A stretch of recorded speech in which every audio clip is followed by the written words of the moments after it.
What's up, everybody? Welcome to episode 150 of Value Town, our last episode of this year. I'm ChanManV, and today we've got Jackie and Allie back from traveling to Seatstory and a lot of other places. And then Xixo joining us, obviously, from Seatstory with a nice trophy and everything. Welcome, everybody. How's everybody doing? Hi. Hello. Doing Good. well. Good to be back. Yeah? Yeah. Everybody getting accustomed to being back home? We're still suffering from some jet lag. Oh, serious jet lag still. I Yeah. get like really tired at random points of the day, but it's fine. Yeah, I didn't even believe jet lag was a thing until this last few weeks. Just kind of you find yourself falling asleep at like 4 p.m. or something. You're like, what?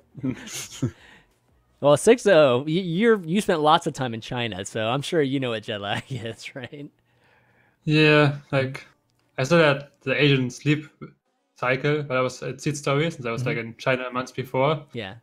So I was kind of happy that I always got a seat into the first group. Like at Seatstory, they had like 2 groups per day playing, like one from like 1 p.m. to 6 p.m. and one like from 6 p.m. to midnight or whatever. Yeah. Then those group stages, I got seated into the first group, so always I could like play my group, then go to bed at 6 p.m. No clue how it would have went if I had to like play at midnight. So you Probably worked out better for you then, yeah. Yeah, definitely. So but you went to your hotel to sleep, right? Because I didn't see any sleeping Xixos on camera ever. So they should have made you sleep there, man. Then we could have got some sleeping streams there. No, Sleeping streams. Great. Hey, man, they do well. No, but Seatstory, since all three of you guys are there, we might as well just like start talking about it. It looked like a fun event. I mean, it's a fun event every year, but you know, I feel like this year, you know, the dynamic was a little bit different. You know, like I think just the cast. You know, some people that are normally there weren't there, so I think a lot of people's first times were this year too. But man, you guys look like you were having a blast there, and I mean, it was a blast watching from home. But talk about some like how did you guys? Or did you guys enjoy the event? Who wants to start? Gosh, yeah. Go ahead. You start, Ali. Okay, all right, I'll start. Yeah, no, I mean, it was honestly so much fun because, you know, I don't really participate in tournaments very often. So the relaxed atmosphere actually, I feel like, I don't know, made me feel so much more like okay with the competition. Everyone was really chill. It's kind of just fun to, you know, meet up with people that you might have, you know, gotten to know online, and then you never actually get to hang out with them. And yeah, no, and the venue is pretty cool too. It's got a pretty neat setup, and yeah, it was a fantastic time. So it was Allie's first time. Jackie, this is your like second or third one, right? Or Yeah, it was my fourth one. fourth one. Wow. Oh, wow. And then Xixo's like your 20th one, right? 20, yeah. Like, this is his first rodeo. Yeah. 4, Jackie. Wow, that's crazy. I didn't Yeah, realize I mean, Seatstory, I think it's my favorite event to go to. It's just such a different environment. Like, it's very super casual, and it's a lot more relaxed, and everyone can be. I think part of it is that the players can cast as well. That makes it quite interesting, and you get kind of different players like interacting with each other on like the casting couch and stuff, and who you don't normally see together. I think that's quite something that's interesting about Seatstory. And yeah, it's just super fun, super casual. Everyone's having a great time. Like it's one of the tournaments where even if you get like I didn't do very well, unfortunately, but even though I got knocked out like fairly early on, I still had a great time. Like, oh well. Yeah, exactly. It was good. Well, Xixo, congrats on winning the whole thing. You actually did very, very well in this thing. And I feel like I kind of cheated. It was like the first time I didn't drink at Seatstory Cup. you didn't drink? Really? You didn't drink at all? I had like 2 That's beers cheap. overall. Is that cheap? Oh, Is that normally part of the During the first group requirement? stage, I get wasted, and then like to about second group stage because I can't focus on the game.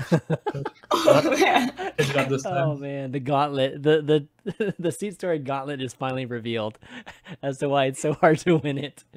That's funny. But you know, with your decks, and you know, particularly Spiteful Summoner, obviously being a huge topic, especially when it came to your decks. Yeah, I guess talk to us a little bit about that, just in general, your decks and what you were expecting kind of coming in, because this is the first, I would say, big tournament that we had, right, with the expansion, and or at least having some time before. Yeah, well, a little bit of time, right, with this expansion. So some meta has developed some, but you know, Spiteful Summoner, we saw a pretty big change, or at least it seemed like the coming out party for Spiteful Summoner this weekend. So what made you put those decks together? Okay, so basically what happened is my flight got cancelled from China to Düsseldorf. So like when I got there, I was like super tired, like didn't sleep for like 2 days because of like all the canceled flights and canceled trains. So I just like fell asleep when I got to the hotel, woke up, realized I had like 2 hours left for deck submission. And since our tournament in China was with the old expansion, I had like no reason to play any expansion, so I didn't play any games of like the new expansion. Oh my god! So oh my god! I remember like on the airport, I saw like a list from Freshka. It was like a hunter list with Spiteful Summoner and Call of the Wild. Right, good old Freshka. And I saw like someone be like rank 3 legend with a normal hunter list without that, like without the Call of the Wild package. So I just like kind of mixed those lists together. I played some ladder and like went on a win streak from like rank 10 to 8 with it. That's not even that far. Solid. like 4 games, dude. Deck's good. Deck's good. And some decks. Hunter was only 1 deck, so I just figured I will just like make all my decks like that, and ended up just like committing like 4 other decks without trying them. Wow. Okay, that's some good Solid. instincts right there, dude. Solid preparation there. I feel like that happened a few times, like, because like Jackie and I were traveling with Ant, and Ant was like, "Yeah, I just had Dr. J give me some decks because like I haven't really played much, So it sort of was like, I don't know, last minute for everyone. I think, Yeah. So, even me and Ali, like it was, we managed to somehow get internet on the plane, and we were like playing on the plane and like submitted while we were on the plane from Australia. Oh like, my goodness! Wow. Yeah. Everybody over there in Australia for the Invitational definitely didn't get. I think you guys were like removed from the ladder meta for that time when you were over there. So yeah, that's kind of funny. But let me bring up those decks that you were talking about. Just Spiteful Summoner, and then we got the Priest and the Hunter. Given that they seem to be the most conducive in terms of being able to build decks without or cheap spells, right? And who knew Priest could actually be built without cheap spells? I mean, Hunter, it's like okay, I can see that.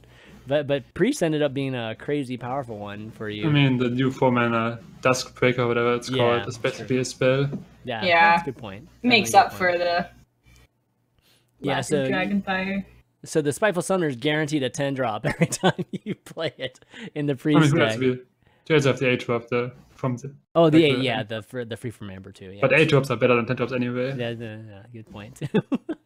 So overall, I felt like this had a huge impact on your games, and I mean, the kind of pressure it put on some of the control decks, I think it ended up being just game winning. I mean, one of the biggest deciders. I guess talk to me that. What did you discover even just playing against other pros with their meta decks that ended up being the power of these decks?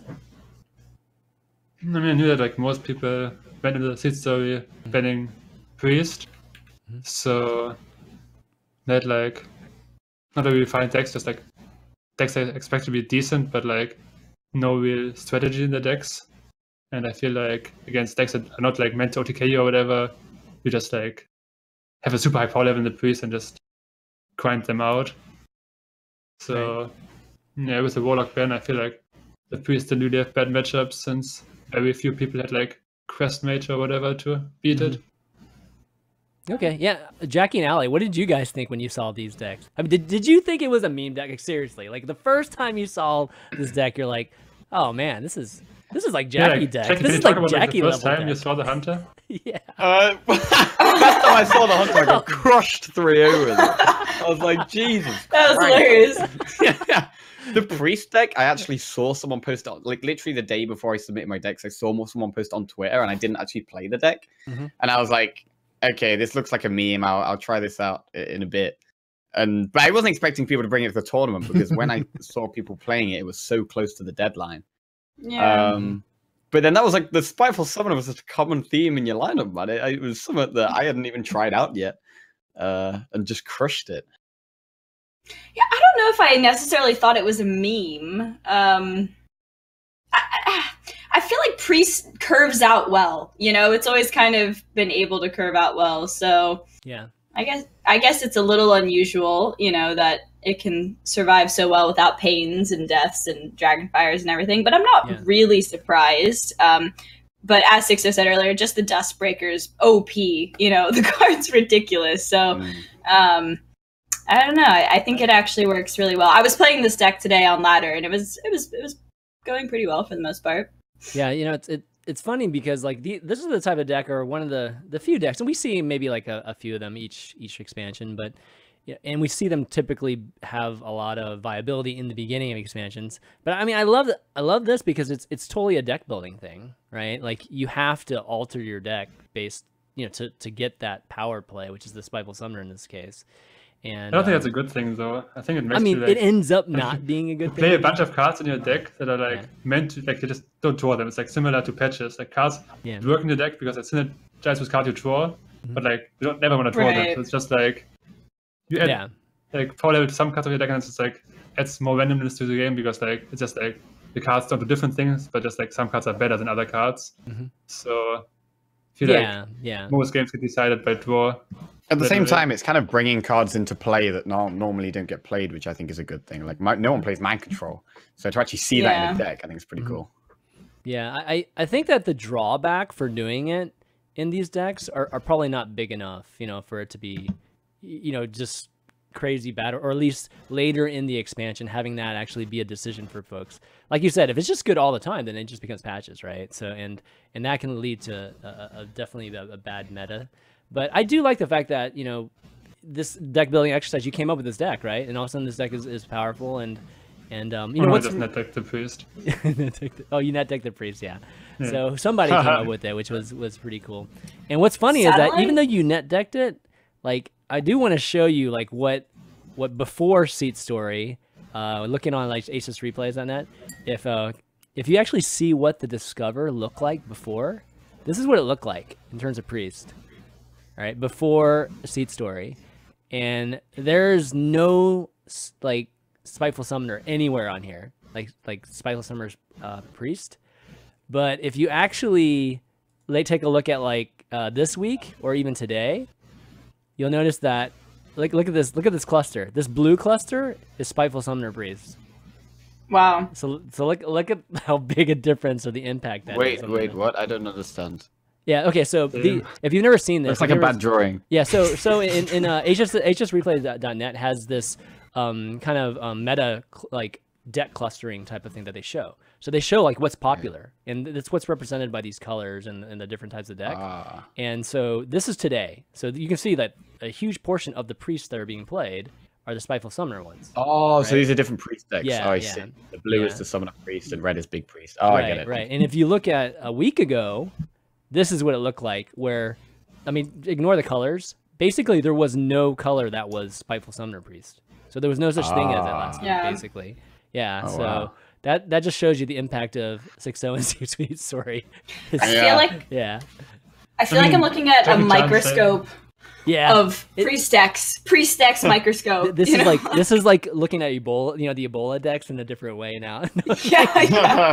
No, but I felt like that was Jackie said, the deck was just like posted the day before Seatstory, so even if I didn't play it, it might have gotten popularized. Like, it might have been my impact. Yeah. And that shows how big of a thing net decking is, though, right? Yeah, that's true. I mean, we all know that.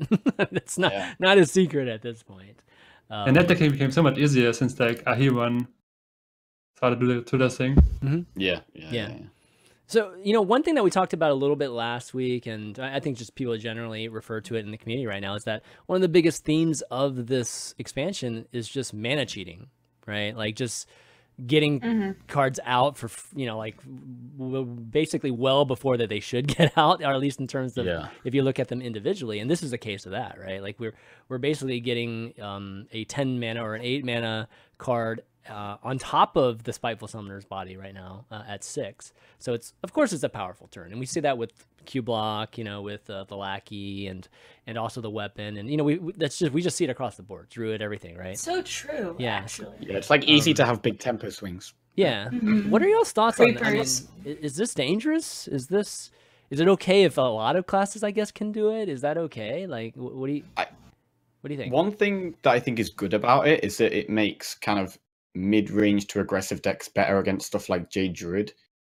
Because something like mid-range Hunter or something like that is just not, before this expansion, wasn't good enough to compete with Jade Druid because the Jade gets too much time and gets the Jade going.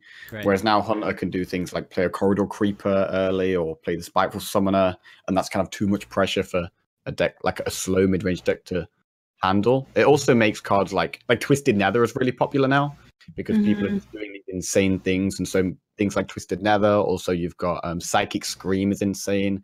In Mage, you've got Dragon's Fury, so it makes these massive removal effects more powerful, I think.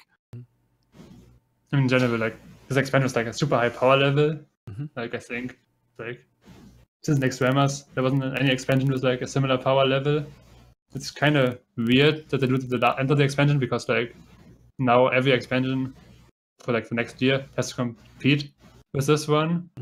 So I'm not sure they either have to like go for some super high power creep or nerf some cards, I think.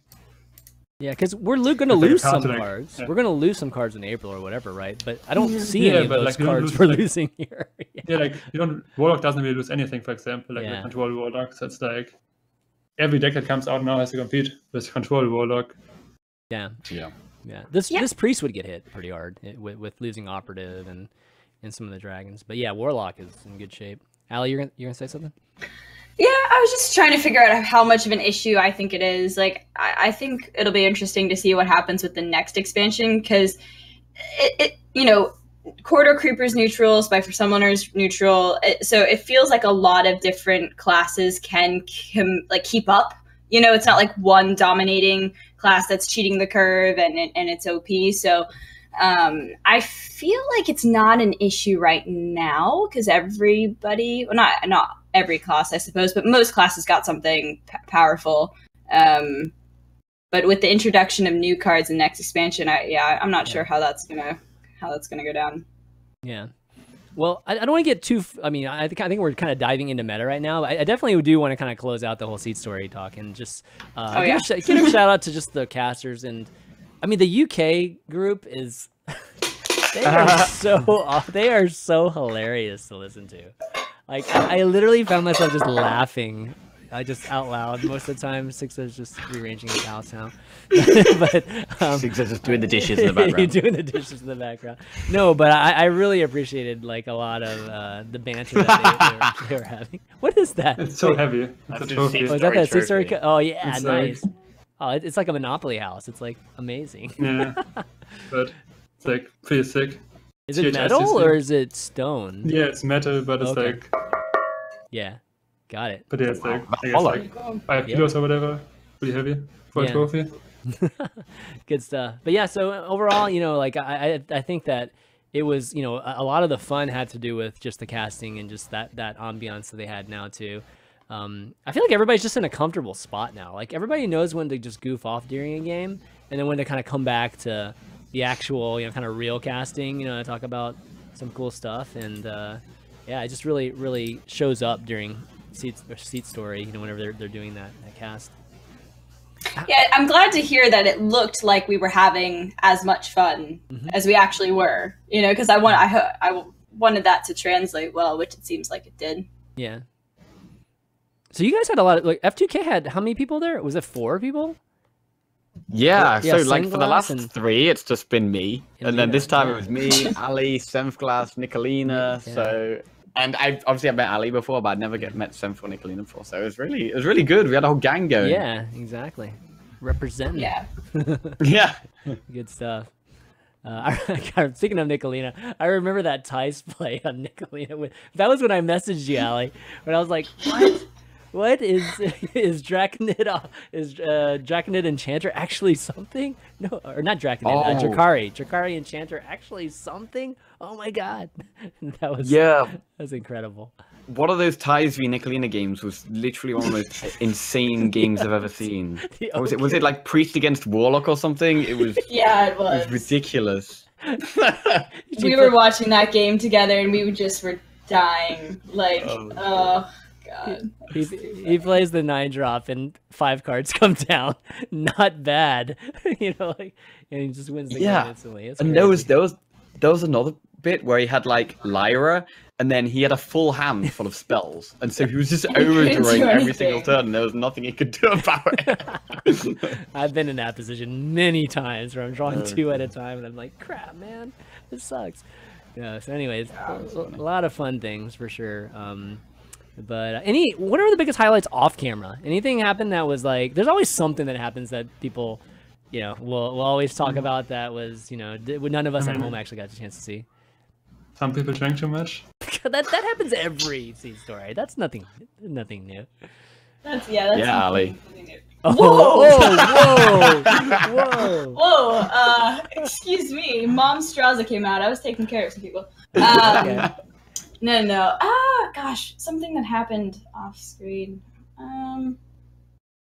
If not, it's all good. That just means the camera crew captured everything, which is awesome. Clearly. They do pretty much. They capture pretty much everything. They kind of go around the whole event, like with the cameras, and so even if you're like at the bar or in the background, they'll probably just capture at some point doing something. Yeah. And then they get you together to do all these little mini games, which are quite fun. Those are always a lot. There was one game I fell in love with called like Leaping Louie or something, where you have to keep that was amazing. knocking this plane up and knock everyone else's coins out of their little slot, and it's really super competitive. That was funny. Oh, everyone got really into that. Really? I saw the one where it was like kind of like, it kind of goes around in a circle, like to each. Yeah, that was good. Yeah, that was I didn't see the was great one. Yeah. It's that one. Yeah, that's so funny. Played some DDR. DDR, nice. Oh yeah, that was a lot. They've got the real machine there, right? Like. No, it's unfortunately. It's. I mean, they've got a machine, but it's not an actual Dance Revolution machine. It's like a spin-off DDR, but there is a real machine there. Yeah, cool. Well, anyways, kudos to Dennis and all the crew that makes that event happen. It's still definitely a treasure in our community, and it just continues to, really live up to expectations. So, awesome job over there. But anyways, kind of getting back to meta again. We did talk about Q Block last week, and I figure we would talk, maybe mention it again this week, given that there was a little bit of an innovation from last week, which was, we're starting to see the Giants and the Faceless Summer, right? So, not Faceless Summer, sorry, Faceless Manipulator. So this is the one that we're looking at now. What they removed was like a lot of the removal: Twisting Nether, Siphon, the Zealot, and I think Thalnos too. So they replaced it with the two Faceless and the Mountain Giants. Yeah, what do you guys think? You guys got a chance to play it at all? Yeah, Prince has been in there. I think Prince has been in there. Yeah, I think this died again. I think everyone plays Enzot now again. Yeah. Oh, really? People trying to outgreed each other, but then they realize Enzot is just better for that. Yeah. Oh, Nazoth? Or? Yeah, like people played that list, and there's some people playing the Giants, but I feel like the Giants went back a lot the last days again. Now it's just Nazoth. Oh, really? Okay. Yeah, I mean, I definitely played a good share of Nazoth too, and I know in the mirrors it performed really, really well, like crazy good. But I played quite a bit of this too, and I had a lot of success, at least earlier this week. Maybe it's changed in the last day or so, but yeah, the Giants just, I don't know, it just seemed to make sense. I always have 10 cards when I'm playing this deck. It's like in the very beginning, the first 5-6 turns, I'm just like sitting on 9-10 cards all the time. Yeah, the Giants definitely make it better against like control because you can apply more pressure early on. Also the shambling is, besides you can use it on a giant, or you can like pull out a Void Lord with your weapon and then use the shambler on that. But then Nazoth does a pretty similar thing while leaving you more slots in the deck to play like Nether and more removal and stuff. So. Yeah. Cool. I definitely like the Faceless Manipulator. I've always thought that was a great card in Control Warlock. I haven't tried the Giants version, so I'm not sure, but I feel like it... I guess it depends on how aggressive the meta is, right? Like, if you're running into a bunch of aggro, I would think it's just too slow, and then Nazoth would be better, but... So, yeah. I was watching Yogcast, right? I don't know if you guys watched that, where like Raven was on there, and I think Raven, Sottle, Frodan, and Trump, and Savitz was on there. And anyways, at one point... Trump said that Q-Block was the most powerful deck that's ever been in Hearthstone. Wow. So yeah, Trump says a lot of dumb stuff.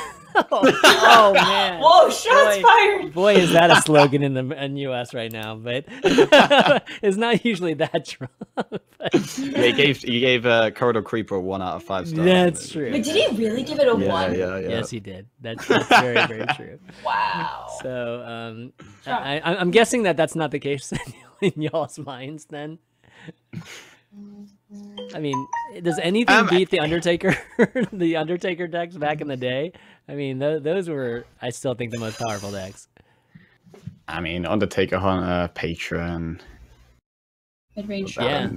Xixo, what's your? I'm curious what your thoughts are. I mean, I don't think it's that far off. Like, I don't know. Like, Patron Warrior was like super good, but at the time of Patron Warrior, the power level was very low. Like, if you just compare absolute power level, that might be better than Patron Warrior. It's just that Patron Warrior was better at that time because at that time there were like no good decks. Yeah, I mean, Like, it's not about if you find it, absolute. like pure power level, absolute power level, then this might be the best deck. Like, I don't think it's far off. Maybe Undertaker Hunter is still better, but might be second. Okay, so you think? I mean, not only do you think it's one of the best decks now, but you think it measures up? I mean, I think that right now it's like one of the highest power levels Hearthstone has had, like Hearthstone decks. So, yeah, I feel like at its time, Patron Warrior was better than this is right now, but in absolute power level, this is probably better. Well, it's nice to know that even with this high power level, it's still beatable, because Malagus. I feel like Malagus Druid and some of the others, even Raza Priest, right? Raza Priest is a good matchup against this too, I believe. Yeah. So they can still farm this deck. That's another matchup where the Giants helps though. Yeah, Giants true. are good against Priest. Yeah, they don't have Anduin, or if they just like land one and then Faceless and just pop you down. That's kind of pretty crazy. Okay, well, another thing too that we saw with let me see. I kind of wanted to bring. I've just been exploring HS replays recently. I don't know if you guys use it or not. But one thing that they showed too is just that Paladin is super powerful. I mean, just super popular and super powerful right now. And let me. It's like by far the highest win rate deck. It's like yeah, I think it's like really? It's like at like 55% win rate, and the second deck is at like 52%. It's like by far the check this out. strongest deck. Yeah. So the Murloc Paladin version. No, just Echo Paladin without Murlocs. Just aggro. Okay. Just aggro. So if you that's kind of crazy though, because it gets crushed by Warlock, right? Shouldn't Warlock just crush it? You just draw the file and you win the game on the spot. Yeah. That's what I would Warlock? think. I mean, according to stats, it's like 51 for Warlock or so. It's like very close according to the stats. Yeah, so if you actually look at, I mean, this is Faceless Summoner, obviously, but if you just look at, I think if you just look at raw, like aggro Pally, look at that. 60%, man, it's crazy. I mean, the easier way to do it is just to go on Vicious Syndicate on the live report. Yeah, that's it. Yeah. Data Reaper. Yeah, both of them. It's like look at that. 55% win rate, Echo Paladin, and it's like, Echo Warlock is slightly favored according to stats, but it's like basically 50-50. Yeah, look at these top decks. These are the top decks in the last, like the last 24 hours. They're a lot of Echo Paladin. Yeah, it's like all Paladin except for Keyblock and then Highlander Priest. So it's actually insane, like really, really crazy right now. And if we're going to talk about one of them, I kind of brought the one that, I mean, at least we can just kind of base it off that. Is the Call to Arms one that you brought to Seatstory, Xixo, but it might be a little out of date, compared to some of the other things that are running. Yeah, this was like the Paladin that Team Null brought to Trinity. Yeah. And during Seatstory, like during the first day of Seatstory, someone got #1 legend with the deck, so at that time it was good. But now it basically all switched to non-Murloc Echo Paladin. Yeah, it looks. Call to Arms is just such a good card. Yeah. It's pretty crazy. It really is, right? Like, I mean, when you can summon 3 minions, I mean, I think anything is pretty good that you can call those, especially things that have like Divine Shield and things on it, right? What do you think about? So this is like one of the decks that we been looking at, and we talked about this last week. The one with Knife Juggler, and I think Just Saying was saying that he didn't like the one with Knife Juggler. So I'm wondering what your thoughts are on that, Xixo, or Jackie or Alan. I mean, I've played some with it around today, and like Knife Juggler it's a very bad card to draw, but it's like the best card to get off Call to Arms. So it's like just interaction that like with Call to Arms, if you get the Knife Juggler as a left minion, you already get 2 knives instantly. So it's very powerful of cold arms, but I understand that it's bad to draw, so we just have to see. Okay. I think that the 3-mana weapon, the 2/2, the new one that gets a effect on your hand, is kind of fake news. I don't think that's gonna stick around very long. Oh, really? Okay. Yeah, it's like Divine Shield is obviously OP, but everything else is kind of meh. Okay. All right. Oh, what's your take, Jackie? Like, yeah, I mean, I think this version is pretty kind of like all out. Like this, You like, I think? think like the Murloc. yeah. Now, I mean, like if you have the Murlocs, you have like a slightly slower curve, and you can kind of keep going for a bit longer. Like this is the type of deck where if the Warlock say draws Defile, you can just be out of stuff if you don't have Divine Favor. Yeah. But against things like Mage, for example, I think this deck's definitely much better. Like the Secret Mage is a really popular deck on ladder at the moment. That's true. This deck's really good against that. So I haven't actually played much Aggro Paladin. I played it very briefly, but yeah, I'm not sure which version I prefer yet. Yes. I'm gonna agree. Yeah. Speaking of the Mage, any of you guys play the Mage? No, Yeah. Mage I is played just quite a powerful. bit of Mage, yeah. Yeah, dude. I don't have a. Do I have a deck? I don't think I have a deck with the show with the Mage yet. It's but- pretty straightforward. It's yeah, I feel like most people are running very similar lists. There's some debate about like ice blocks, how many do you play? I'm kind of in the boat of just running one, but I don't know. Maybe it is correct to play two. I think Orange played two in his Seatstory deck, and it actually like won him the game against who was he playing against? Tyler. He needed to draw his last ice block so he could pyroblast him the following turn, and it actually won him the game. So it was good. Man, I don't know how many times Explosive Runes just like surprised me. It's such an amazing It's just card. like, it's like, okay, it's triggering. Oh, okay, it's mirroring. Whoa. Like, oh, that sucked. And I took damage to the face that I definitely did not need to take to the face. So, yeah, it's definitely been. I mean, it definitely takes a few games to actually play against it for you to really catch on to exactly how to play around it. But super powerful. All those tempo decks, they seem to be the place to be right now. I think a lot of people worried that control would be the default type of archetype from the get-go.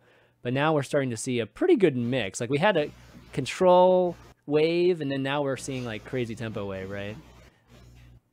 Yeah. I mean, you still control Warlock and like combo Priest. I think the Mage is like a very bad deck. Like that was Oh, really?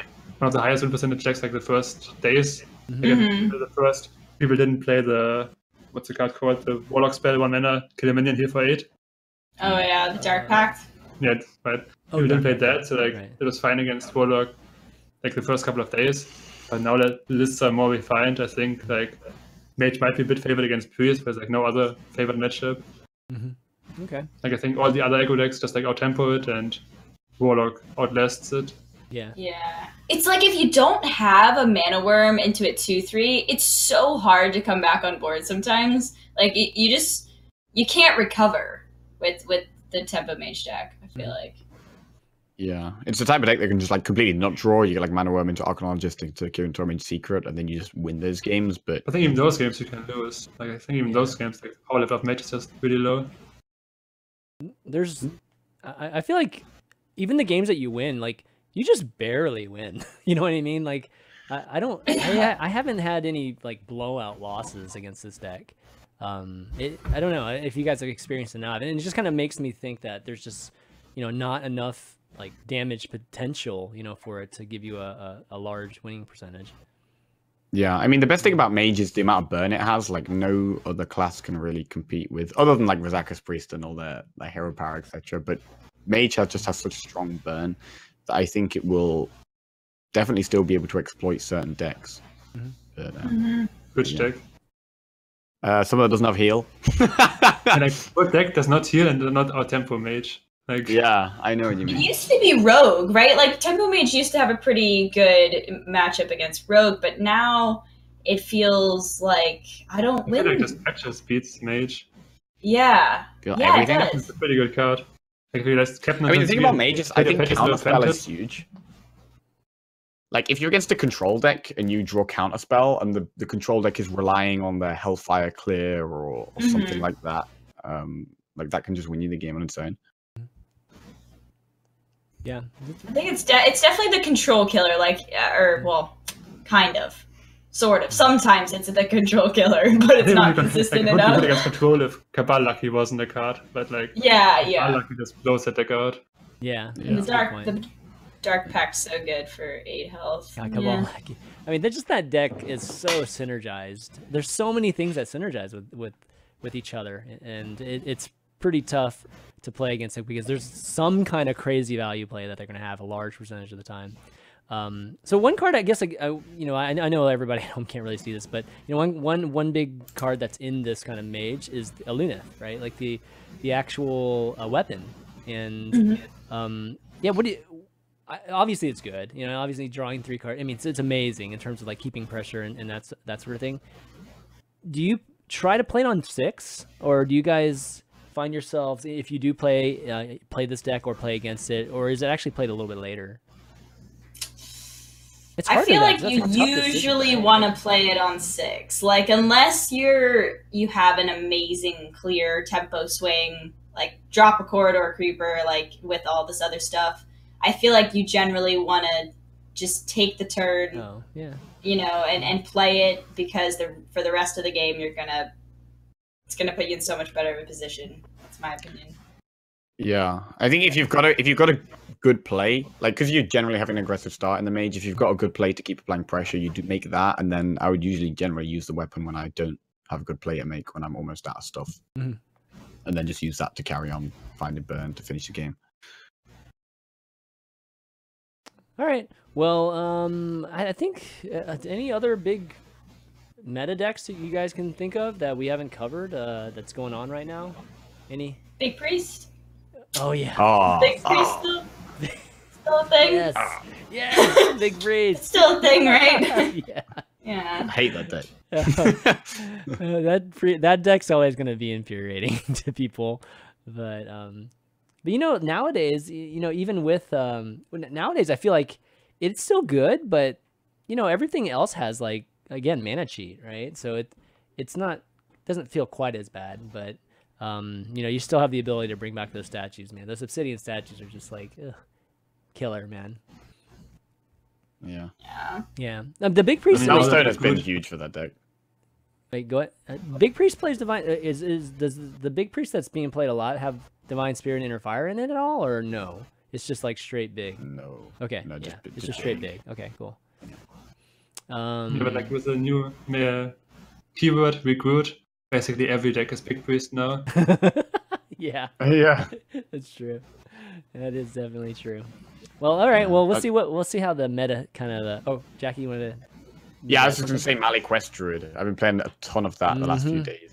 Really good against the slower decks, like the Warlocks and the Priests. I'm actually surprised at how good it is. Like, especially, I love the Druid weapon, the twig from. Oh, really? Okay. Yeah, that can just crush people. Because you can have 30 mana turns sometimes if you have it with Kuhn as well. Like, I had a turn earlier where I was like, the guy was on 30 health, I was on like 5 or something, and I just like, I had my twig set up, I had my Malagos in hand, I nourished into like a 0 mana Kuhn, and then just used 30 mana and just killed him from 30. Like, it was crazy. Oh my god. The deck can do disgusting things, yeah. You pro Twig or not pro Twig, Xixo? Because Dog was making an argument not to play Twig at one point, I think. Oh no, I think the weapon is just good. Yeah. It's like it's extra mana. It's awesome. Yeah. I don't know, maybe I suppose like innovate to like get out earlier. I'm not sure. I didn't play Slow Druid myself yet, but that weapon also like has like so many restrictions. Like they can't print cards like, what is that? Oh my god, I forgot the card. Which the one? 5 mana blinked one, right? Like they can't print cards like that anymore. Because you just like can destroy your weapon on turn 5. That would be like totally broken. That's true. Yeah, and but overall, like Relief kinda does the same. So we'll see. Yeah, that we need to weapons for next year now. Yeah, for sure. With that deck, I've definitely felt the double Malagus many times. I've gotten double Malagus a lot against that, or playing against that deck. So it's just like, okay, well, that was fun. That was really quick and dirty. Doing 14 on swipes, and 11 to everything else on the deck is, or on the board is pretty dirty. But that deck I think is great too in the meta. Like these decks, like I just don't see them going away. Like these decks are just good, So it'll be interesting to see how it shifts from there. Okay, well, anyways, that's kind of meta going on right now. It's a pretty exciting time. So, definitely go out, check that out. Maybe play some of the decks that we've talked about. I guess right now I just want to give a shout out to just some of the patrons that have been supporting the show. I mean, since this is like the last one of the year, I just wanted to generally give a shout out to all the patrons and not really, singling out any of them. Thanks so much for doing that and, making the show happen this year. It was like a year ago that we talked about, just possibly stopping the show depending on just the support for it. So you guys made it happen this year and I really appreciate that. And we're going to be doing a giveaway for packs and maybe two pack bundles for patrons that are in the $2 and up range, just because the $2 level is the one that qualifies people for giveaways. So definitely, I kind of want to get folks to message us if you're interested in doing the giveaways, because the last thing I want to do is do a giveaway and then nobody gets it, and like trying to find it to some folks. So definitely message us, see if you want to participate in the giveaway, and then we'll do the giveaway in a few days. And then we'll get some pack bundles over to folks that have been supporting the show. And now that we can do that in the game, it's really nice. Now that we can gift stuff to people, it's like really cool. So excited to be able to get a chance to do that. 2017, so this is the last one, so why don't we talk about just the year in review. Like we've had I guess 4 expansions of which we've played throughout the entire season. We maybe 1 month into Mean Streets. What's y'all's favorite expansion of the year out of all 4? Yeah, what do you guys think? Just anybody, just chime in whenever you got one. Oh man, Good. I mean, we can all agree that Mean Streets was the worst expansion ever printed, right? yeah. It's Xixo to go the opposite direction. Explain why. You gotta explain why. I mean, Patches, Finja, Kazakus, they were all in Mean Streets. It's the power level was super high with expansion. Yeah, I give you that one. I definitely give you that. I actually really liked Ungoro. Yeah, I think a lot of the kind of adaptation things like Crackling Razormaw and that type of thing, I think were good additions to the game. And I just like dinosaurs, really. Dino, yes. But do you like Dynamite? So for me, it's I think Ungoro had the most impact on the game. Like it was just the first time that we actually saw these cards that were almost like alternate objectives, and it really changed how people built decks. I mean, I think we saw the biggest radical change in people building decks in Ungoro. So I would say that, and I would say Kobolds and Catapults is like a second, like a consolation one right now. I mean, it's hard to say because we only had 1 month, but I'd say just even the dungeon runs by itself like actually elevates Kobolds and Catapults to that's a super high thing. Yeah. Literally on the backs of dungeon runs right now. It's second and possibly first by the end of the year. Who knows, The fact that so many people had a good time playing the dungeon run is really cool. Really cool for Hearthstone. Oh, I've got my favorite moment from behind the scenes of Seatstory. Okay. It was Pavel playing the dungeon run, and he picked the spell, the 10 mana Pyroblast spell, and it keeps casting Pyroblast until someone dies. And I don't know why he picked it, but he picked it, and he was in like a terrible position, and he decided to play it, and he was just going crazy as the Pyroblasts were going off, and then about 4 in a row hit him in the face, and he was about to lose, and then 5 in a row hit his opponent, and he ended up winning. And yeah, it was crazy, man. God. I got it on video as well. I need to put that up somewhere. You should tweet that. No, there's definitely been some amazing moments on stream with that card. We talked about one last week. It was like similar to that, where it was just like actually the person that cast it was way ahead, and then the last 4 hit him in the face, and he lost. So it was really bad. Xixo, your favorite? I mean, I'm not sure about a favorite. Probably also Angola, but I think it's nice they printed the Paladin Death Knight in Frozen Throne. It's like the first time they have printed an alternate win condition. Like Hearthstone didn't have any other way of winning besides killing your opponent before, like getting to 0 HP. So I feel like that's like interesting and good that they're not against that. I think obviously the OTK then, or like the kill with the horseman never happens, but now it's in the game, and now we'll see if they put other alternate win conditions in the next expansions that might actually happen in real games. Yeah, that was a good point. I mean, like, I was saying with Journey with the quest, I mean, those weren't actually those don't actually win you the game, literally, if you have finished the quest. Those would just help you win the games. Yeah, with the Death Knight, that actually does win you the game, which is amazing. Frozen Throne was solid, too. Like, there's I don't have, like, big complaints about Frozen Throne, either. It's just, this is a good year. I think for Hearthstone. It was a good year. Yeah, just in terms of the favorite ones. So, Allie, yours was Ungoro, too, or which one was yours? I mean, to be honest, I really did enjoy the Death Knights. The only downside and the complaint there was that, it was just the expense of, having to get the Death Knight. I think that was some of the issue with it. The cost of it, yeah, exactly. But my favorite, I don't want to jump the gun here, but my favorite card from the year was Frostlich Jaina. Honestly, I just love that card so much. So I might have to say Knights of the Frozen Throne is my favorite because my favorite card came from that, I would say. To be honest, if Raza Priest didn't exist, I think Knights of the Frozen Throne would have been higher on my list.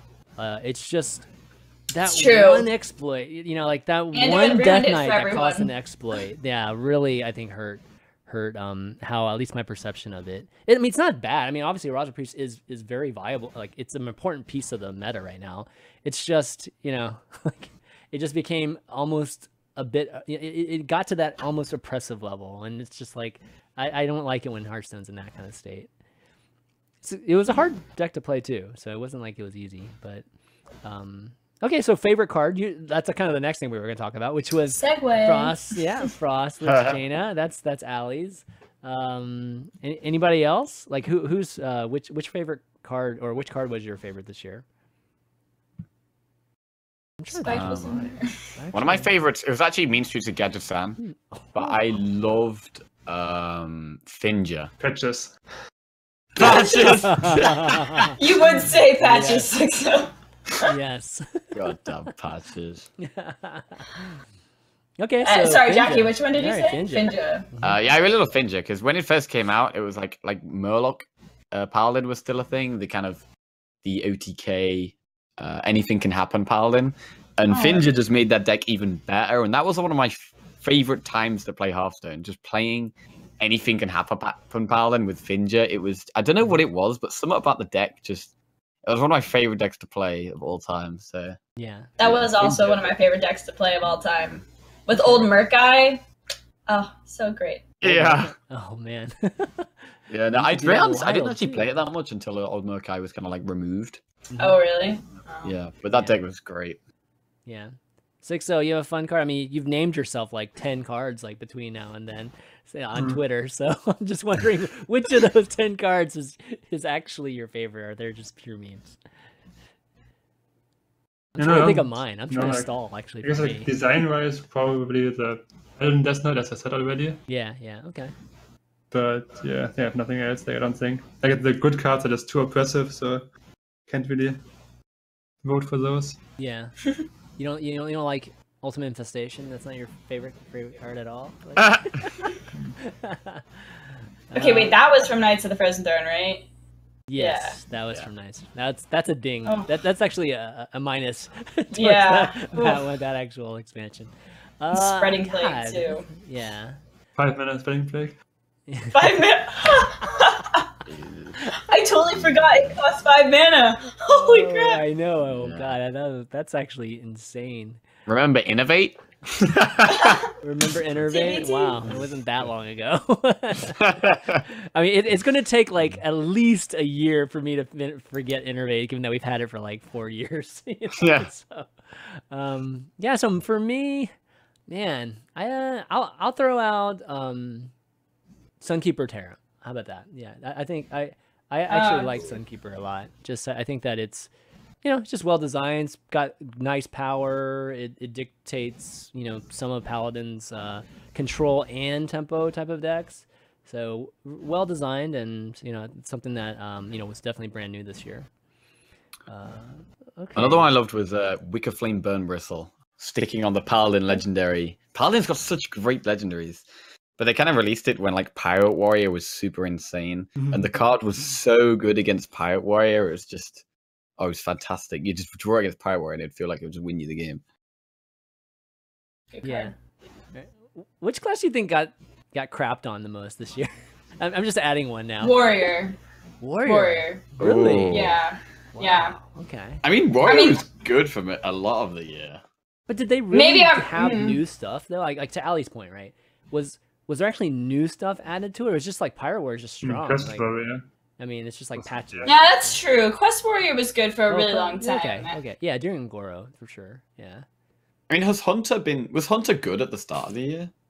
Hunter's been bad the entire time. Like, wait, Jackie, when has Hunter been good? Let's get the this last right. time Hunter was good. Yeah, I can't remember the last Hey, time. don't you remember like last week's Seatstory? Yeah, but why I mean, doesn't it Hunter's show in a up anywhere in here then? Hunter's Yeah, in a better spot now than it's been for a while. This expansion has definitely helped Hunter without a doubt. Hunter was dead before the last two or Yeah. 3 expansions at least. Yeah. So have you Shaman! guys? Like now Hunter has a one-mana weapon, but before Hunter didn't have a weapon, besides like Eagle Horns, so they couldn't use patches basically. Yeah. Shaman, you said, Allie?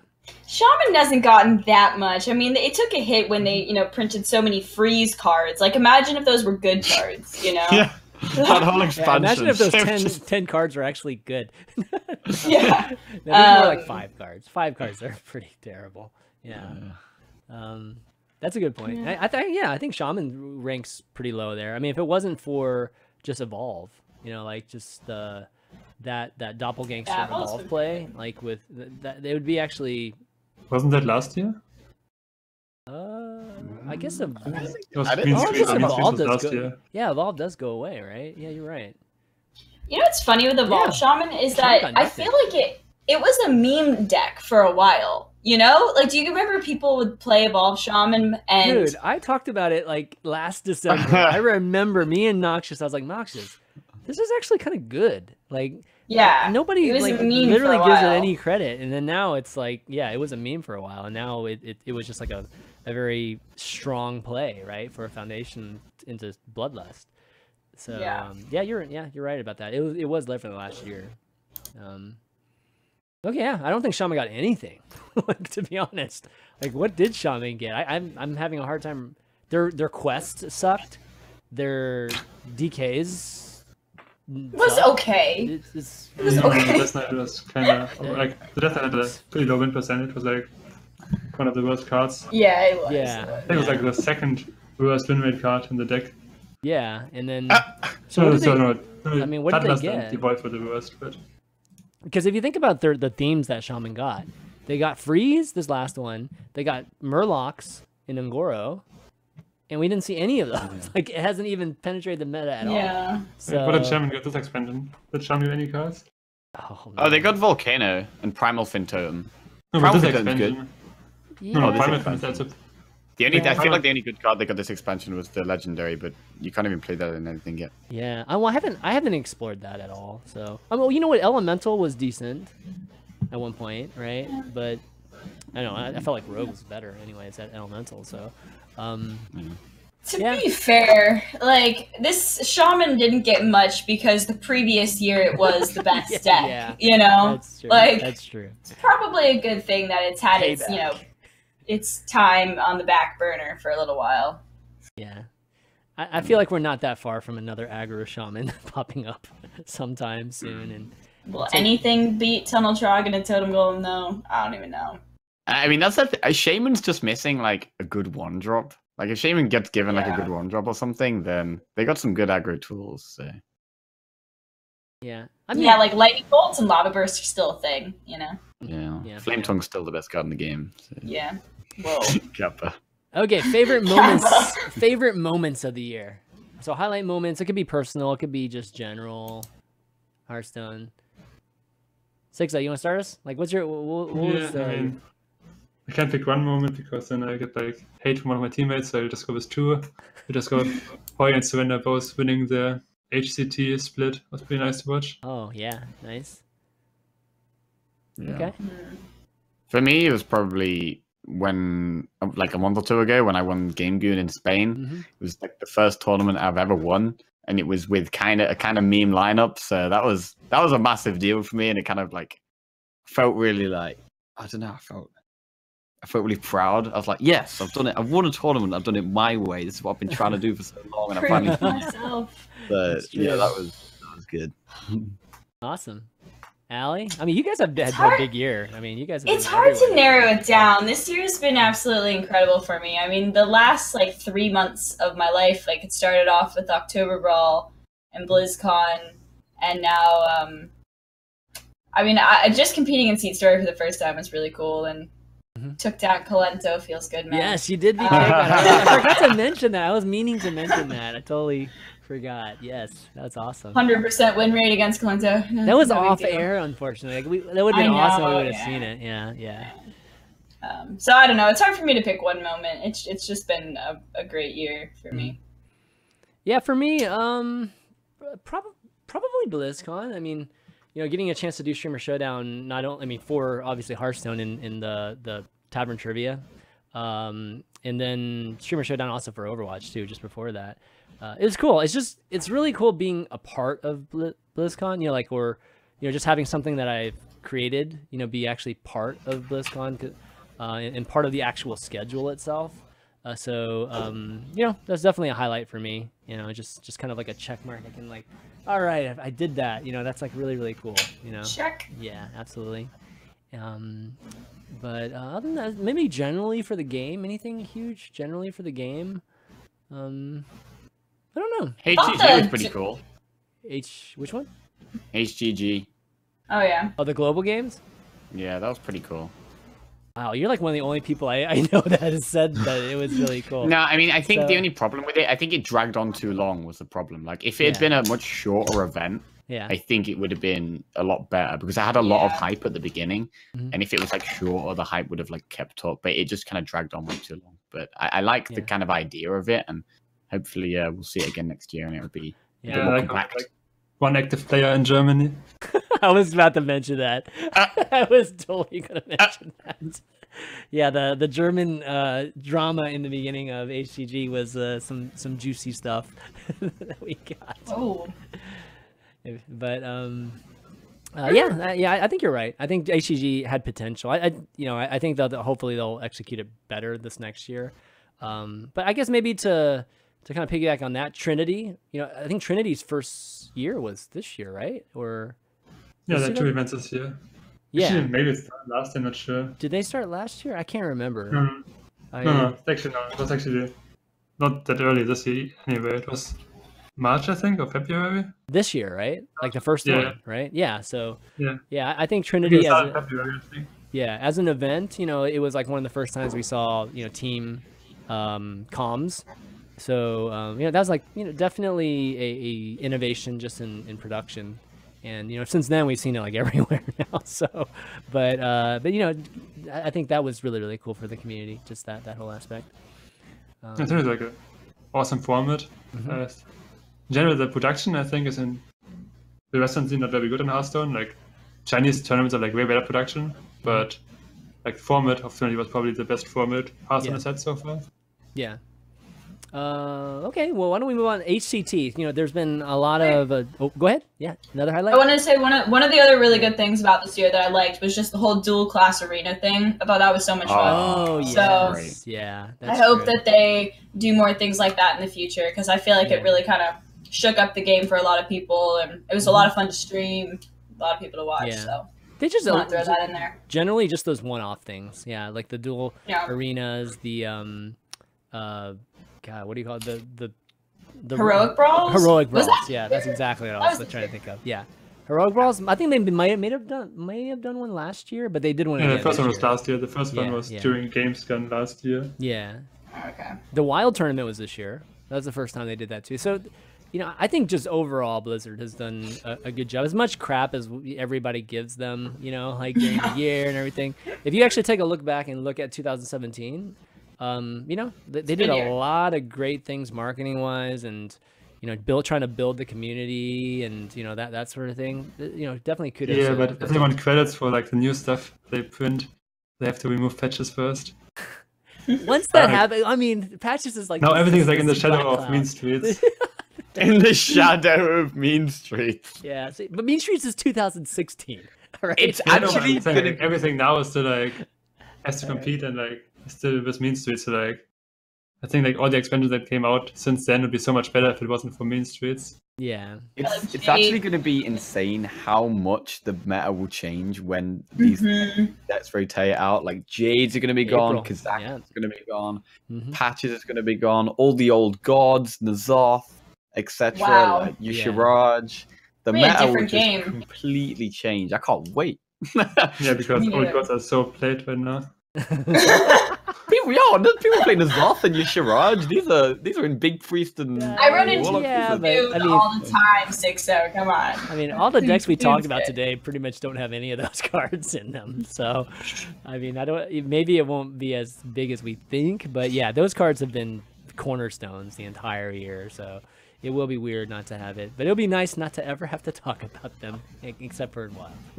Yeah. Jades, man. What a meme. Jeez, man, what a meme.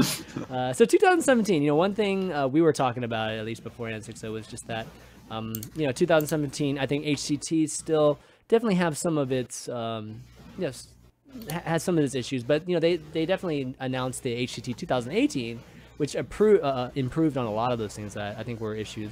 But one thing that was very apparent was that there's just less events this year, right? And I don't know. What do you guys think about that? I mean, was that something that you think Blizzard was trying to accomplish, or like trying to get there to be like less tournaments so that there's more focus on HCT, or do you think there's just less interest in like hosting events and things like that? Like I know from tournament organizers that it's been harder for them to get a license for events. I feel like Blizzard wants to like have more control over it and have like their own circuit bigger. So I feel like this year they've like kind of cut down on third parties event to like set up their own stuff for next year. So yeah, I feel like this year has been kind of like a transition, so there's been less going on. Yeah, one thing they announced was recently was just the license that you need to even run events coming up in the next year. And this is the one they listed up for all the games, but this is the Hearthstone one. And one thing that you'll notice is that for those that may not have hosted any events before is any event in the past, I think it was under $10,000. Like, so if you're a 9,999 prize pool or something like that, you didn't actually need a license to like hold a Hearthstone event for anything like that. Anything above it, or anything past a certain total for the year, then you'd have to get like this, just the official license, to host the tournament and use, Hearthstone and everything. But now they've changed it. You actually need a community license for what used to be free. And then now there's a custom license for the big ones.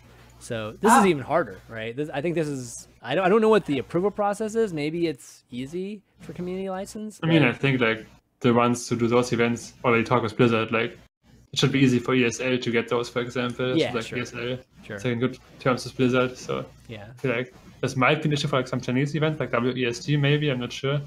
But for the Western events that do those big tournaments, it shouldn't make a difference.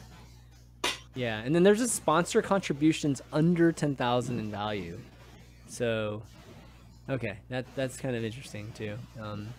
But anyways, yeah. So just in case people didn't know about this announcement, definitely talk to Blizzard, get your license if you want to hold an event. I mean, you're pretty much going to need one these days, and hopefully they're very responsive and quick about it, so that it's not too much of a hoop to jump through, even if you want to do one of the smaller ones. Okay, so next up we've got let's just like 2018. What are you guys looking forward to? Any you know, I know we didn't get a chance to talk about HCT with you guys since we talked about it with Just Saying and Dr. J last week, but anything about HCT that you're looking forward to, or anything that we know about, like, coming up in 2018? I just like the team ranking. Like, I basically just get like paid the salary only for being teammates with Fire and Surrender. I'm just like chilling on the money. Really? Nice. Okay, so just, you know, riding their coattails. That's glad you're honest. Glad you're honest. I think you'll be providing plenty of value in terms of team ranking. So, how about you, Jackie and Allie? Yeah, I mean, like, I kind of want to try hard. I'm excited, and I'm also excited to watch it too. I feel like we've got a fun year of competition ahead of us, and yeah, it's gonna be a good time. Well, your face lit up when Jackie told you before the stream started that teams get two teams in the team rankings. So that is news. That's pretty cool. Yeah, that's news today, by the way, guys. They announced that you can actually, each team can have two teams representing them in the team rankings, because the team rankings only consist of 3 players each. And, you know, we currently have some Hearthstone teams like F2K that have more than 3 players, you know, competitive players. So that's definitely going to be nice for those teams.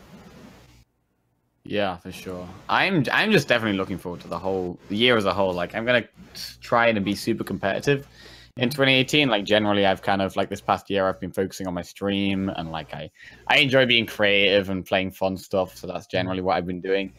But I want to prove to people that I'm actually good at the game, and so I'm gonna be playing. I'm gonna be playing some Zaka's Priest, some Jade Druid, some Q Block. Oh no! I'm gonna be playing all the meta stuff, and You're gonna play Riot? I'm just perfecting. I'm gonna play on multiple servers. I'm gonna be going ham. So yeah, I'm looking forward to it. Okay, wow, that's gonna be awesome. Yeah, getting a chance to see Tryhard Jackie and Tryhard Jackie. Where's the Tryhard emotes, guys? Yeah, so it's gonna be amazing to see that, and yeah, definitely good luck to you. I think if you can work in memes and do well in tournaments, I think that's probably, you know, just the recipe for like ultimate success. So that should be amazing. Yeah, 2018 for me. I'm definitely looking forward to the reset, kind of like you were alluding to. I think that's going to be like just really, really huge. And then I don't know. I mean, I think they've just been doing a good job. I just hope, like, with a lot of those things that we were giving him kudos for, that they just continue with that, you know, and keep developing the community. I mean, I definitely I'm always a big advocate of Blizzard, you know, supporting just the top tier, middle tier, just every tier of the community, you know, and I feel like they've been doing that really, really well recently, and just look forward to seeing more of that in the future, and, you know, maybe esports Hearthstone viewership, hopefully that goes up too. That's one thing I'm hoping for. Yeah, that would be amazing. Okay, in terms of, you know, we kind of asked for any kind of fan memories and things like that. Actually, I think we might have some kind of Q&A kind of questions too. But one fan memory that by Hockey Boys, he says, well, it's not really a moment of the year. I've been using Hearthstone top decks a lot this year, and I think that Evident, the main guy who runs the website, doesn't get enough credit for what he does. Been running the website and gathering pro decks for the first few days of the expansion. He's been a great part of the Hearthstone community. Okay, so yeah, big shout out to the Hearthstone top decks. Which tools do you guys use? Because I know you use Vicious Syndicate, right? Xixo. Yeah. And, Hearthstone Top Decks is actually my favorite site for theory crafting on. I really like the way it kind of shows the deck list on the side, and I like the layout of it. So kind of just as an expansion's about to come out, that's the site I use for theory crafting. So I actually use that website quite a lot, and I really like it. Okay, awesome. Yeah, I generally use Vicious Syndicate the most. Okay, yeah. I use HS Replays. I've done it like a ton, just because it has all the data there. You know, it doesn't have the graph that you see with Vicious Syndicate that's just like really quick to look at, but the actual you know, all the information is there. Hearthstone deck tracker is tied directly to HS Replays. It's the same guys. It's the same guys that wrote Hearthstone deck tracker. So that's basically you know, a direct input into that. So but yeah, I think that's really, really cool. Let me see if there's any Q&A. I think there was. Gosh, if let me see, buff question here. Okay, here we go. Brenton has a question, and it says, like, I know this topic has been discussed a bit here and there, but I wanted to see, at this point in the game, how you felt about buffs. There have been mechanics in the past that seemed interesting, but cards either cost too much, or their stats were off, or some other factor that made them difficult to play and constructed. I think what he's saying is, like, how do you feel about, like, buffing old cards? Which cards would you like to see Blizzard is buffed? doing that, right? Like, Yeah. they're doing it like very frequently. They don't buff the card; they just like print the card in a better Print the form new again. one. Yeah. Yeah, it's called power creep, right, guys? Yeah. Oh, power creep. Yeah. There's a word for that. Is there an existing card that has a really cool mechanic that you would wish to see was, you know, that'd The be Hunter buffed? Quest. Love the Hunter Quest. Yeah. Okay. I mean, okay. but then the thing with that is, like, if you buff it, it could become too OP. Like, if it's too easy to complete. Yeah, I feel like it's Yeah. I would prefer them to print cards that help make it viable rather than just buff the card. Does that make sense? Yeah. But his question is, like, what do we if we I mean, think it's a good idea to buff old cards or just kind of print new ones? I mean, I think he said, like, is it a good idea, and then which ones would you, if you could? You know, like which cards would you buff? Yeah.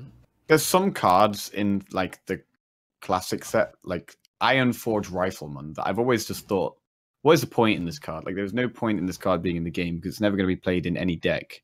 And so I have actually always thought this card should be buffed because it's just a pointless card to be in the game. So yeah, I think there are certain cards in the classic set. How do you buff that one though? I mean, just it does more damage, like on the battle. Yeah. I mean, like Plus 3 or whatever, right? Give it 1 HP or something. Yeah, if you make it yeah. do 2 damage, it would probably be actually too strong. Yeah, So right? maybe maybe give it attack or health or something. But yeah. Okay. I'm trying to think if there's any card that has a really cool mechanic that we. There's got to be a card. I just can't think of it right now. Is there a shaman card maybe? A shaman card that just doesn't get any play, but it's pretty cool. Should buff Nostromo to make it 5 seconds. Which one? wait, say again. Not Storm move to make it 5 seconds. That'd be great. Oh. No, Oh, no, that'd be great. that dude. I feel like a cheaper Nozdormu in general. That was, like you said, like a shorter time period. I think that would be fantastic for the game. I actually do. I mean, as stupid as it sounds, like you know, like you mentioned, like having a different win condition. I think changing the mechanics of the game, like in that way, is really cool too. No. It's just like you. Nostromo shouldn't be in the game. Like, Come on. I actually just yesterday I saw a card, the thread on Reddit was like someone said he's like lives on like the country has like very bad internet connection. It usually doesn't matter because if like he has to reconnect 10 seconds later, he can still do his turn. Okay, But every time Nostromo is played, he just auto loses. Yeah, but we have pauses now, right? Like, hopefully we can Oh get my pause God. now, right? And hopefully, actually, we have pauses in Overwatch. Friendly. Yeah, but what's the point of Friendly, Nostromo friendly, in pause? that's what it is. Oh, I just want to watch a video of Life Coach facing into Nozdormu right now. Oh, that's God, exactly that'd the be first thing I'm going to do awesome. after this. Or at stream. least create a Nozdormu mode, you know, like it's like Speed Hearthstone, basically. Oh, that'd be wicked. Yeah. I would. Speed They run. should definitely do a tavern brawl, like 10 Yeah, seconds right. a turn. Oh, Yeah, dude, that'd be That's a good amazing. idea, actually. Yeah, forget 10 seconds, 5 seconds a turn, dude. Let's go. It's like super fast. That'd Oh, be... Lotheb. Someone said in chat, like, we need another Lotheb. I mean, obviously it's he's not. a 6 mana 5/5, but Yeah. Oh yeah, what am I? Yeah. Wait, Nobody Nerubian plays it. Unraveler. What do you think about that Nobody card, plays Xixo? Yeah. it was played in some decks like it. In Conquest, I think it was Hoy. He just like played it, won a tournament like in Cash Cup or whatever, just playing that in all his Echo decks, so like lock out Really? Warlock or whatever. Like obviously it's not a letter card, but I think the card is fine. I think we don't need a card like that with low steps power level right now. All right. Okay. Fine. What about I'm gonna probably throw out a very controversial one, but what about Buzzard? What if we made I would love that. What Yes. if we made Buzzard cheaper again? Like, I mean, I don't know if it's a Like 2 a 4 or a mana? 3. No, like a 3 mana. I should say 3 mana. 4 mana. It's like basically every mana it hasn't been yet, right? Yeah, I miss like Leroy, Buzzard, Unleash. Used to be 8 mana. Now it's like 14. That was 14. It's like 13. Oh god. Yeah. Yeah, it's right. But no, I think that's a great shout, Shaman, actually. I think Buzzard is one, like, Hunter has always struggled with card draw, but the actual Buzzard mechanic of drawing when you summon a beast is a great mechanic for Hunter. You don't really care about the body, like how the stats on the Buzzard, but the issue is the mana cost. And the fact that Hunter has like now a lot of death rattles that summon beasts, as well as having Unleash and Alley Cat, and there are loads of things that it could synergize with. So I think at like 3 or 4 mana, it could actually be a really good card. Yeah, I like that. I mean, surely Hunter needs something, right? We could still give Hunter something. That's dangerous, though. Like, giving it really good card draw, like, I feel like Hunter's just, like, that one little think a way of being so good. Draw. I think it would be very important when I still had Quick Shot, but, like, now that Hunter has only Kill Command as burn damage, I don't think Cycle would be dangerous. Yeah. I mean, they Cycle's always right? dangerous when there's, like, burn to, like, finish off the game later, but if it's just, like, value cards, I don't think card was very scary. Yeah. That'd be pretty interesting. All right, well, let me see. I think that was maybe the last. This is a good question, by the way, Brenton, so thank you for that. And I think that was the last one for this year. So, yeah, why don't we kind of wrap up and do some shout-outs for the year. And Xixo, thanks for coming on, man, and congrats again for winning the Seatstory. You're our last event champion, right? There's no other events in the next 2 weeks. Actually, yeah, there's like a Chinese wild tournament. Actually, flying there the day after Christmas. Christmas. You? Oh, damn. Are you really? Oh my god. No Chinese. There's only Chinese, like no English broadcast. But yeah. Dude, like why don't they call you X-God? I mean, seriously. Yeah, like, you literally champ, live man. there, man. Like you were like there like 3 months out of the year. So, that's I guess you're doing quite well. Like, what's your career earnings from China? It's got to be high, right? It's like 4th place in WESG and Star Ladder were each 20k, so that's 40k, and like 11k from the last World Tournament. I think Seems good. Yeah, China's treating you good, man. Keep going. Keep on going. Yeah, I mean, gosh, he deserves an X-God. All the Chinese fans out there, throw it out there. I know some people listen, and watch the Value Town that are translate it for all the Chinese folks out there. Let's get this X-God thing going. They just call me like Vivo, because like Vivo is a Chinese phone brand. Okay. My name. Okay. So yeah, that's Awesome. like I'm called in China. Right.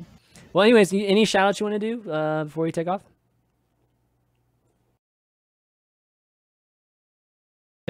No? Yes? Me? Oh. Yeah, you. Any shout outs you want to do? No, I'm Gucci. Okay. All right, Gucci. Cool. Allie, you want to do some shout outs?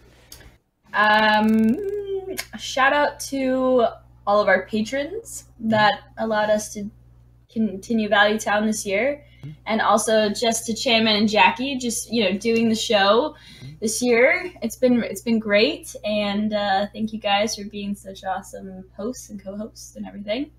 And Fade to Karma, my team.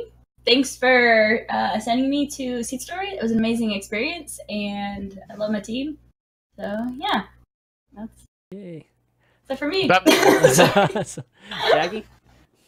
Yeah, thank you to everyone who's like watched the show and supported the show. I hope you guys have enjoyed it. It's been really fun to do. Thank you to all our patrons who have like supported us. And thank you to ChanManV for being such an awesome host, and all of our guests that have come on every week. It's been it's been really fun. Yeah, I'll say the same thing basically. Thank you to Jackie and Allie for sure. I mean, this year, to coming on the show, midway through, I think it's been a real joy getting a chance to hang out with you guys and just really meet you guys and get to know you guys. So I think you guys are amazing, and I'm really happy to see that Blizzard's supporting you guys in a big way this year. I think that was one of the big things, because you guys definitely deserve it. Xixo, of course, always a big fan of yours. Even I lurk all the time, like, if you're streaming, and definitely I haven't streamed it forever. I know, like whenever you are streaming though, but But in terms of just rooting for you, and I definitely always want to see the best for you. Whenever it comes to events, and everybody watch the Valueton. Again, I reiterate, thank you so much to the patrons and everybody that supports the show, because you guys are the ones that make it happen. And 2018 will definitely be an interesting year for the show, and there's going to be some changes coming soon. So you will hear about it soon. I'm kind of finalizing some things, and it's going to be exciting. I'm kind of looking forward to it too. So look forward to that in early January. You'll hear some news about that. But as for 2017, that's going to be it, guys, for the show. So for Xixo, Alliestrasza, Jackie Chan, and myself, ChanManV, we'll see you next year. Happy holidays, guys!